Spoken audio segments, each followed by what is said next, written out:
Vamos começar a nossa conversa, nosso bate-papo bem interessante sobre um assunto que sem dúvida é a base para que a nossa vida espiritual, a nossa vida de fé, ela possa cada vez mais crescer. Bem-vindo, Lucas, ao programa Boa Nova de Paz, não, né? Boa Nova de Paz que eu faço na semana, em defesa da fé.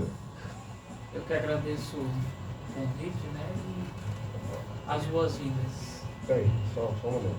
Bom, o YouTube já deu certo, falta só que dá para o rádio, né? Eu que agradeço as boas-vindas do Oséias e o convite também, para a gente falar desse tema que é a liturgia da igreja, né, o culto divino. Lucas, se apresente, onde é que você mora, o que é que você faz, assim, com profissão, seu serviço na igreja. Como profissão, eu sou professor de língua portuguesa, né, trabalho lá na escola Padre Coriolano, muito conhecida aqui na cidade. Ainda estou em formação, né, ainda estou passando meus anos de graduação lá na Universidade Federal do Ceará. E quanto ao serviço na liturgia, né, eu trabalhei durante alguns anos como coroinha e como formador do grupo de coroinhas, mas também da parte da liturgia formando os leitores aqui na paróquia de Pacajus, Nossa Senhora da Conceição, né? E também estive aí um período ajudando lá na paróquia Nossa Senhora de Fátima, né? Com um grupo de coroinhas também.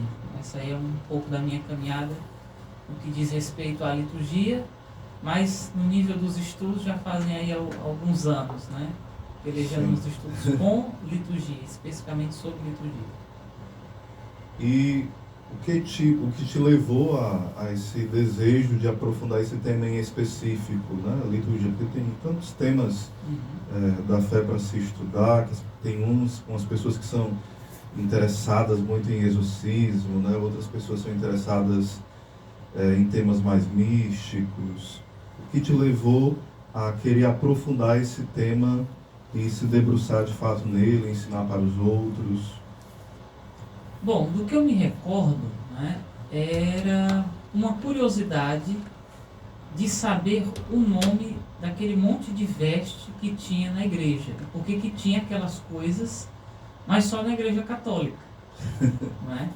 Você vai à missa e você vê aquele monte de tecido, aquele monte de pano, que o sacerdote se reveste, mas ele se reveste todas as vezes, mas quando você pensa que não, tudo aquilo ali muda de cor, você quer entender porque que mudou de cor, né?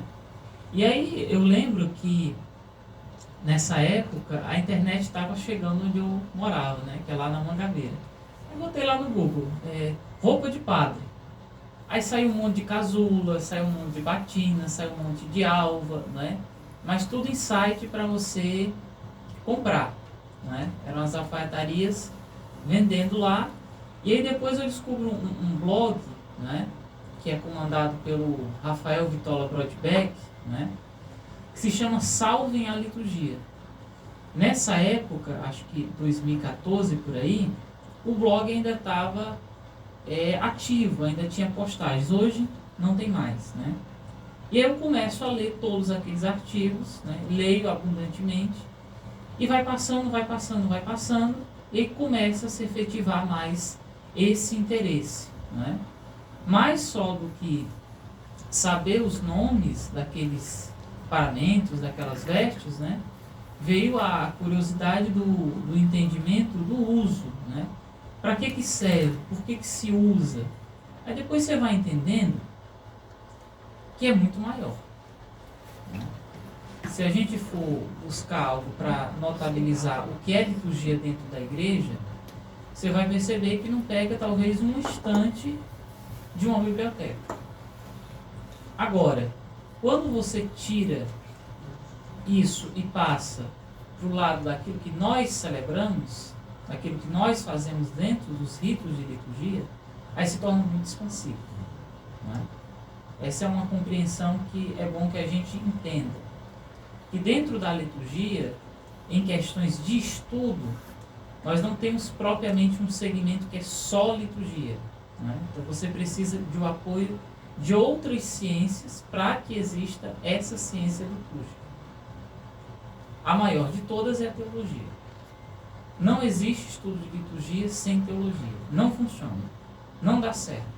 Né?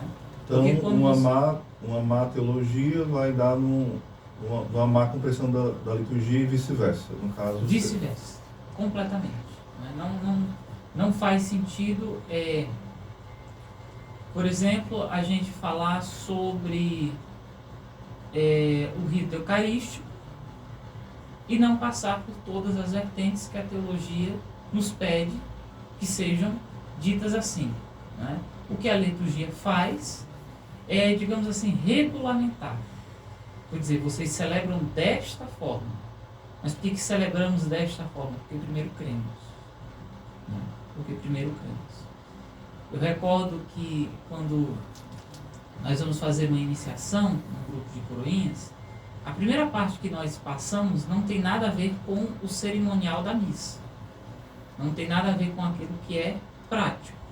Então você não chega simplesmente logo indo servir. E se você for iniciado dessa forma, né, paciência. Porque é necessário que você passe por toda uma teologia da Santa Missa. Você entenda por que nós celebramos o sacrifício dessa forma, por que nós temos essa configuração dos ritos, essa configuração do modo de celebrar. Né? Aí é necessário que você volte lá para o pecado original, passe por tudo isso e entenda o que é a redenção. Então é dessa forma que a gente prefere ver a liturgia, né? Não ou seja, a lei da descolada. fé, ela vai desembocar na lei de como se celebra, né? Ou seja, se eu não me engano, a expressão, o Marcondes que estuda latim já há mais tempo, né? Lex credendi, lex celebrandi. Né?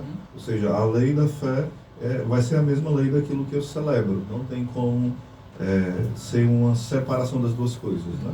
A lei da fé é a lei da oração. Exatamente. Ou seja, é até aquele quarteto fantástico, usando a linguagem jovem, né? Do catecismo. Né? As 4 coisas estão em comunhão, as 4 colunas. Né? A oração, o credo, a vivência da teologia moral e a celebração dos sacramentos. Né? Tudo tem uma sintonia. Né? E a liturgia, sem dúvida, é um dos centros disso. Seria mais ou menos o centro, né? Daquilo que nós celebramos. Sim. Né? O conceito mais básico de liturgia, né, a gente pode dizer dessa forma, que é o culto público da igreja, né, ordenado por nosso Senhor Jesus Cristo. Então, se nós fazemos isso, é porque existe uma ordem primeira de nosso Senhor, que ali, na derradeira ceia, né, fazer isto em minha memória. Então, nós cumprimos o mandato de Cristo, e aquilo que se constituiu na tradição da igreja, né, também é cumprido. Então, vem a questão dos documentos, que aí é regida pelo colegiado e a autoridade papal, né, o colegiado de cardeais. Nós temos dentro da igreja a congregação para o culto divino e disciplina dos sacramentos, né? E por aí vai essas questões no que diz respeito à lei litúrgica. Né? Então, quando se fala, Lucas, por exemplo, da liturgia, a gente está falando não somente da missa, é isso? Mas também está falando dos outros sacramentos, tipo a celebração do batismo, a celebração do matrimônio, a celebração de outros sacramentos. Também pode se chamar de um ato litúrgico, por exemplo, a confissão. É um ato litúrgico, a confissão sacramental, ou não? Porque a missa, embora seja o centro ali, mas os outros sacramentos também são atos litúrgicos ou não? A missa é o centro. Ela é a centralidade da coisa. Né? Mas o que é que a gente entende como ato litúrgico? Precisa ter 2 características. Primeiro, que tem que ser feito por um ministro ordenado. Ou seja, você precisa estar delegado para fazer aquilo. Você tem que cumprir a função para que você foi ordenado e tem que ser feito conforme prescreve a igreja. Então você começa a incluir, além da missa, os sacramentos, os sacramentais, né? Os ritos de instituição de leitores, de acólitos, as bênçãos, as mais diversos tipos de bênção. As sagrações, os locais. Né? Tudo isso. Tudo isso é liturgia. Né? Agora, por exemplo, a oração que eu faço pessoalmente, mesmo utilizando alguma fórmula ali que está prescrita pela igreja, não vai se caracterizar como liturgia. É uma piedade. É uma piedade, é um exercício de oração. Uma devoção. Né? É nesse sentido aí. E indo mais para a questão da missa em si, quais seriam os primeiros passos para a gente começar a entender como participar bem da missa? Quais os primeiros passos para começar a viver bem? Alguém que não está afastado da igreja, ou alguém que já participa da igreja e quer dizer, não, eu sou muito disperso na missa, eu percebo que eu fico muito confuso, eu converso, eu sou agitado. O porquê que a gente deve, de fato, mergulhar na Santa Missa, porque é um moralismo, vai dando orientações do porquê que a gente precisa, de fato, viver bem a Santa Missa. Uhum. Tendo esse entendimento que a missa é o centro, né, das nossas vidas cristãs, essa preparação remota, ela se faz necessária, né? Mas ao mesmo tempo se faz necessário um entendimento sobre aquilo que nós fazemos, né? Eu não posso amar aquilo que eu não conheço. Então fica muito difícil ser um adorador, ser um fiel adorador dentro daquilo que eu não conheço, né? A gente tem aquele pecado, né, de pensar o seguinte: meu Deus, mas a celebração parece só um senta, um levanta, um louva e não chega a nenhum lugar, né? Porque nós não temos o entendimento muitas vezes do que nós estamos fazendo ali, ou de como a gente tem que se preparar para chegar no ápice da consagração, receber a comunhão e tudo mais, né? Então, o primeira posição que a gente pode dizer assim é a oração, né?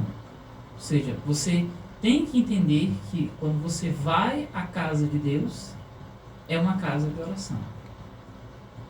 É preciso deixar aquele barulho, né, do mundo lá fora, e entender que no templo sagrado é lugar de oração, é lugar de recolhimento, é lugar de silêncio.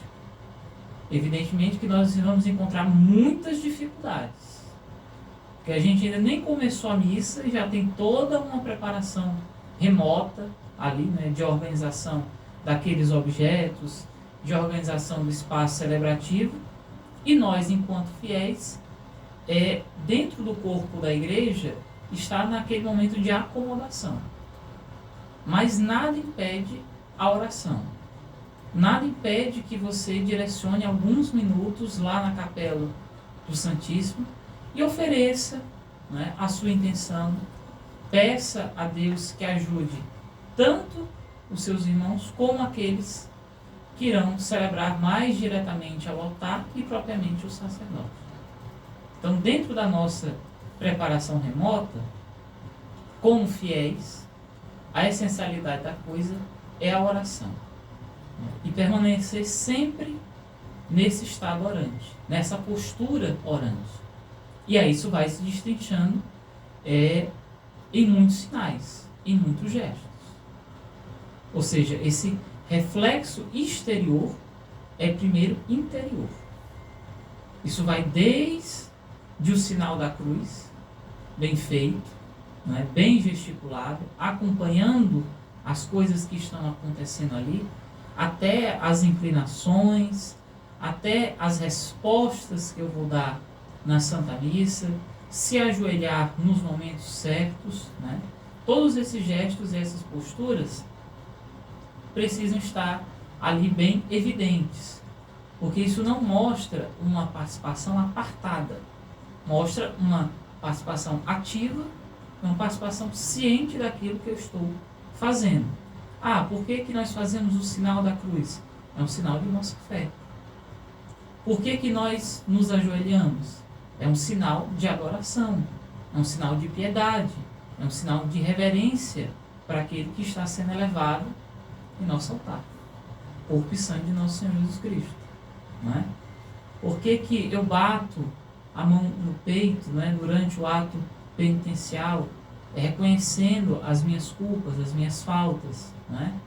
Por que que eu também devo, naquele momento da oração da paz, conceder ao meu irmão um gesto de paz, um gesto fraterno, ou um aperto de mão, não é? Ou um abraço, ou um sorriso? São todas essas posturas, todos esses elementos que formam uma grande catequese. Porque muitas vezes você chega na igreja, né, e você vê aquela desordem, você vê aquele barulho, burburinho de conversa, foco de conversa em todos os lugares. Então, quando você impõe para você uma postura de silêncio, uma postura de oração, isso vai contagiando, não é? Isso vai tomando conta do lugar. Agora, se eu vou com desleixo, se eu vou de qualquer jeito, né? Se eu não tomo entendimento de qual é o meu lugar dentro daquela celebração, evidentemente que a balbúrdia vem, né, e toma conta. Eu sei que de vez em quando você vai à casa de Deus, mas fica difícil de rezar na casa de Deus, né? Porque aquele irmão que está no lado conversa demais, né? Ou o som não está muito bem ajustado, aí corta o clima de oração. Mas a gente precisa fazer um grande esforço, não só espiritual, mas também prático. É pôr em prática aquilo que nos pede a igreja. É pôr em prática esses gestos e essas posturas. Porque aí aquele que está do seu lado, ele vai visualizar também isso. E se for do seu coração, vai aderir também. Vai aderir também. Esse é o nosso bate-papo, hoje sobre liturgia, o amor, liturgia, o zelo, conhecermos um pouco mais sobre a Santa Missa e também um pouco sobre os sacramentos. E o nosso amigo Lucas da Silva está nos ensinando um pouco, partilhando sua experiência de fé, partilhando tudo aquilo que ele tem aprendido ao longo desses anos. E daqui a pouquinho nós voltamos com mais bate-papo aqui.